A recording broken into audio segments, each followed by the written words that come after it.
नमस्कार दोस्तों, एक बार फिर से आपका स्वागत करता हूं हमारे चैनल टेट स्टडी और हमारी नए वीडियो में। ये मनोविज्ञान की हमारी साइकोलॉजी से रिलेटेड क्लास नंबर 42 है और हम बाल विकास और बाल मनोविज्ञान पढ़ रहे थे, जिसके अंतर्गत ये 5वीं वीडियो हमारी रहेगी या 5वीं क्लास हमारी रहेगी।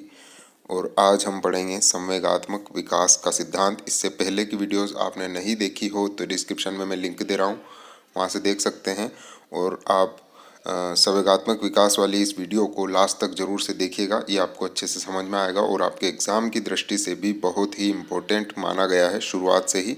और इसका PDF ज़रूर डाउनलोड करिएगा और रिवीजन कीजिएगा। अपना टेलीग्राम चैनल से आप इसे डाउनलोड कर सकते हैं, जिसका लिंक मैं डिस्क्रिप्शन में दे रहा हूँ। तो लास्ट तक बने रहिएगा हमारे साथ। आज पढ़ेंगे हम संवेगात्मक विकास का सिद्धांत, जिसके जनक हैं विलियम मैकडूगल। आप में से कईयों को पता होगा और कईयों को नहीं पता होगा। अगर आपसे एग्जाम में पूछा जाए संवेगात्मक विकास का सिद्धांत किसने दिया, तो आपको आंसर लगाना है विलियम मैकडूगल। और साथ ही इसका अंग्रेजी नाम भी याद रखिए, इमोशनल डेवलपमेंट थ्योरी। और कब दिया था ये? सन 1908 में। और ये थे अमेरिका के। ठीक है, इतना आपको याद रखना है। ठीक है, बढ़ते हैं। संवेग किसे कहते हैं इसकी ओर।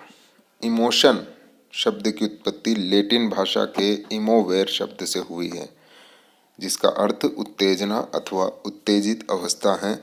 उत्तेजना की अवस्था को ही संवेग कहते हैं। अब आप समझ गए होंगे। ठीक है, उत्तेजना की अवस्था को ही संवेग कहते हैं, एक सामान्य भाषा में मैंने आपको बताया। लेकिन यहाँ पर इमोशन शब्द से इसकी उत्पत्ति हुई है। इमोशन शब्द की उत्पत्ति इमोवेर शब्द से हुई है, जो कि लैटिन भाषा का है। ठीक है, याद रखना है आपको। अब इसकी हम परिभाषाएं देखेंगे। मैं यहाँ पर 3 परिभाषाएं लेकर आया हूँ। कहने को तो ये मैकडूगल का सिद्धांत है, लेकिन मैं यहाँ पर 2 परिभाषाएं और आपके सामने शो कर रहा हूँ, जो एग्जाम में पूछी जा चुकी है। तो ये भी इम्पोर्टेंट बनती है हमारी। वाटसन की परिभाषा सबसे पहले, व्यक्ति की भावनात्मक उत्तेजना ही संवेग है। वाटसन कहते हैं व्यक्ति की भावनात्मक उत्तेजना ही संवेग है। और वुडवर्थ कहते हैं व्यक्ति की उत्तेजित अवस्था को ही संवेग कहते हैं। बिल्कुल सही, जो हम ऊपर पढ़ चुके हैं अभी।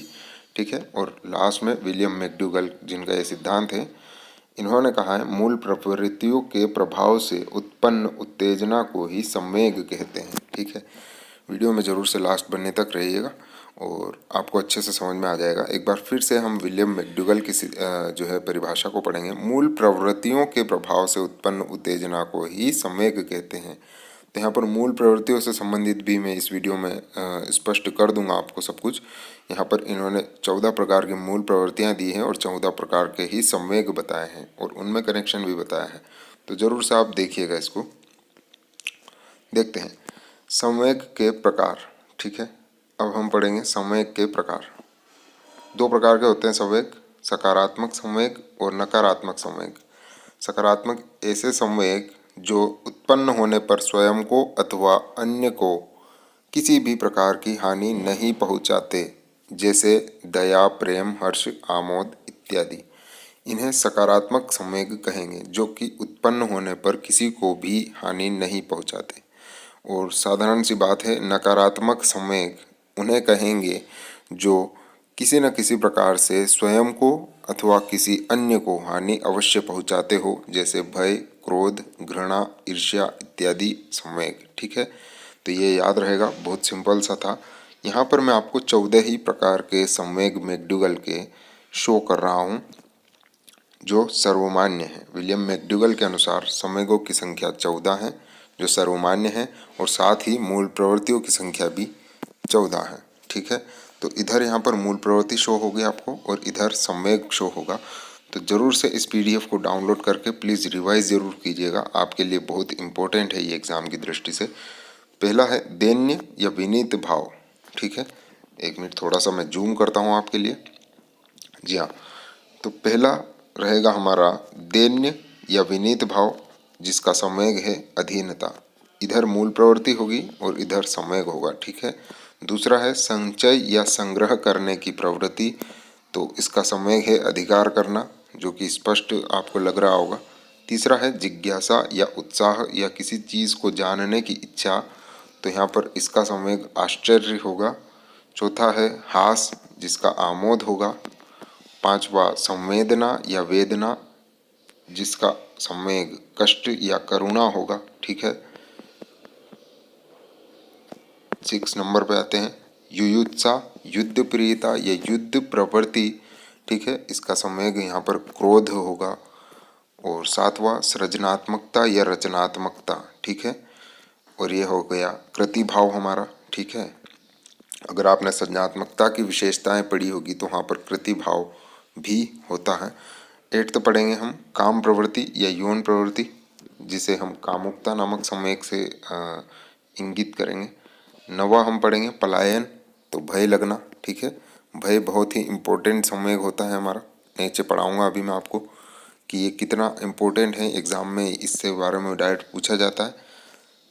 10वां संवेग देखते हैं हम।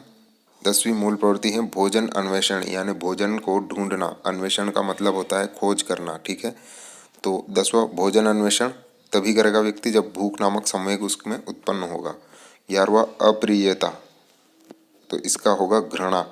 12वां शिशु प्रेम या वात्सल्यता, तो इसका संवेग होगा वात्सल्य। ठीक है, या ममता हम इसे कह सकते हैं, माता की ममता। 13 है सामूहिकता, तो यहाँ पर इसका संवेग होगा एकाकीपन। और 14 है आत्म प्रदर्शन या आत्म गौरव की भावना, तो इसका संवेग होगा श्रेष्ठता। ठीक है, ये मैंने आपको बता दिए हैं, रिवाइज आप कर लीजिएगा। नोट देखिए आप, इनमें से मानव का सर्वश्रेष्ठ संवेग और पहला संवेग भय है। ठीक है, तो एग्जाम में अगर आपसे पूछा जाए मानव का सर्वश्रेष्ठ संवेग कौन सा है, तो वहाँ पर ऑप्शन में आपको भय लगाना है। और मानव का पहला संवेग कौन सा है, तो भी भय लगाना है।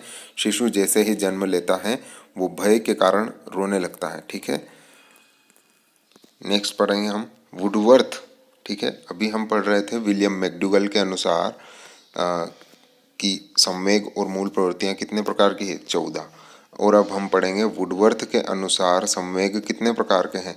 तो ये आपसे पूछा जाए तो 24 प्रकार के संवेग वुडवर्थ के अनुसार होते हैं, और वुडवर्थ संवेगों के उपजनक हैं।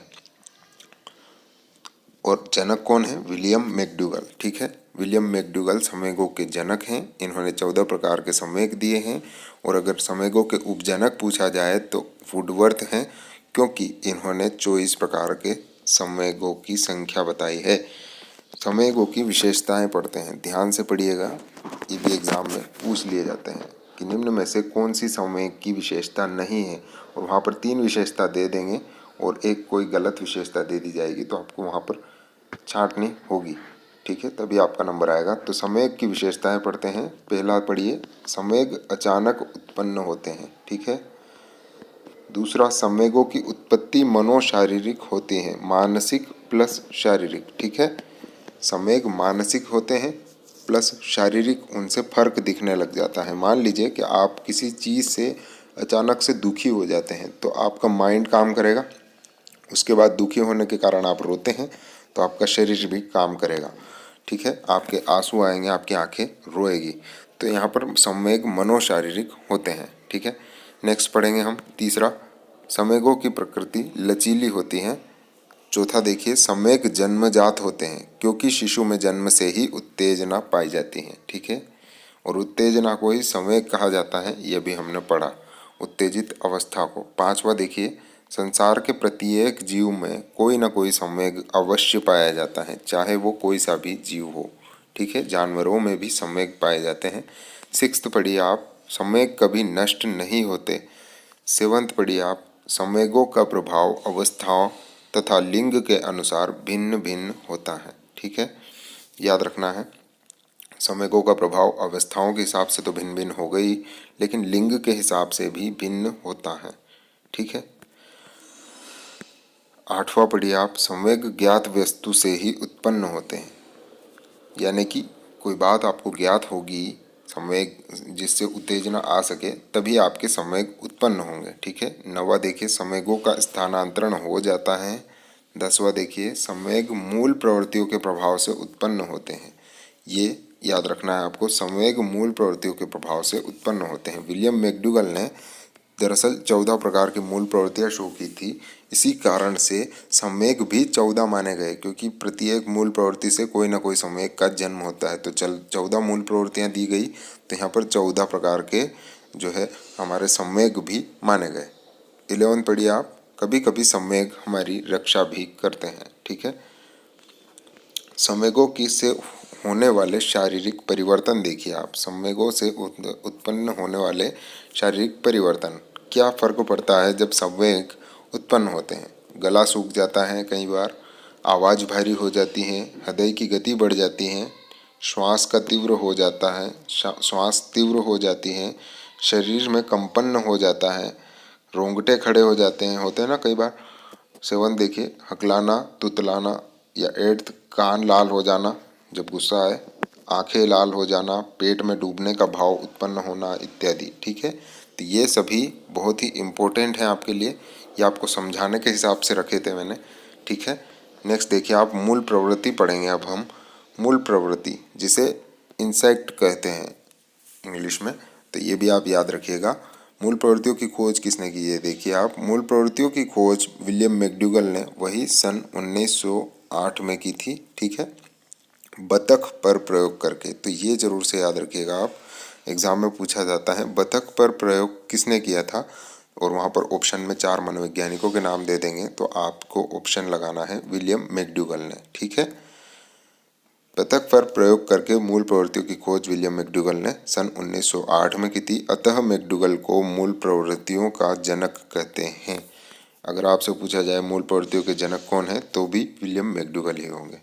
तो देखेंगे जिस प्रकार से हम बात कर रहे थे, इन्होंने मूल प्रवृत्तियों की संख्या 14 निश्चित की और संवेगों की संख्या भी 14 मानी गई। ठीक है, यहाँ पर संवेगों की संख्या भी 14 मानी गई, क्योंकि मूल प्रवृत्तियों से ही संवेग उत्पन्न होते हैं। मैकडूगल, ऐसी क्रियाएं जिन्हें सीखने की आवश्यकता नहीं होती, अर्थात जो बिना सीखे उत्पन्न हो जाती हैं, उन्हें मूल प्रवृत्तियां कहते हैं।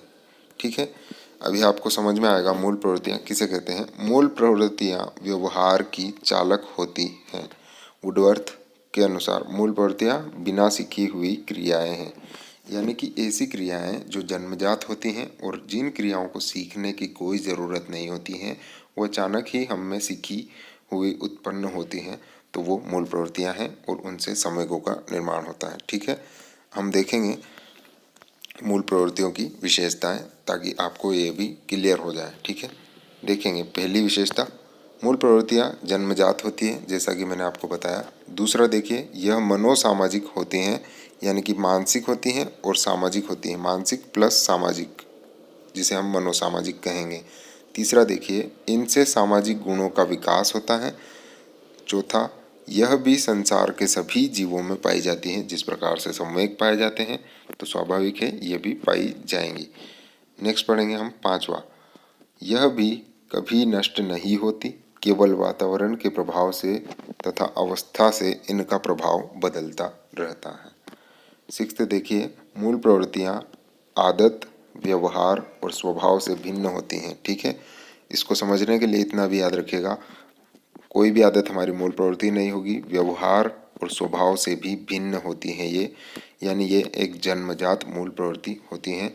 जिस प्रकार से जानवर में आप देखिए, कोई भी जानवर आप ले लीजिए, वो एक प्रकार का जो निश्चित जो व्यवहार कर रहा है, वो उसकी मूल प्रवृत्ति है। ठीक है, ठीक है, जैसे कि कोई भी जानवर आप ले लीजिए, कुत्ता है तो वो काटता ही है। ठीक है, तो वो काटना उसकी मूल प्रवृत्ति है। सांप है तो डंक मारना उसकी मूल प्रवृत्ति है, वो नहीं छोड़ सकता उसे जन्मजात, और ना ही उसे काटना सीखना पड़ता है, जन्म से ही वो काटना जानता है, तो वो उसकी मूल प्रवृत्ति है। नेक्स्ट देखिए आप 7th, मूल प्रवृत्तियाँ संवेगों के प्रभाव से उत्पन्न होती हैं। ठीक है, यानी संवेग और मूल प्रवृत्ति में कनेक्शन होता है, दोनों एक दूसरे के माध्यम से उत्पन्न होते हैं।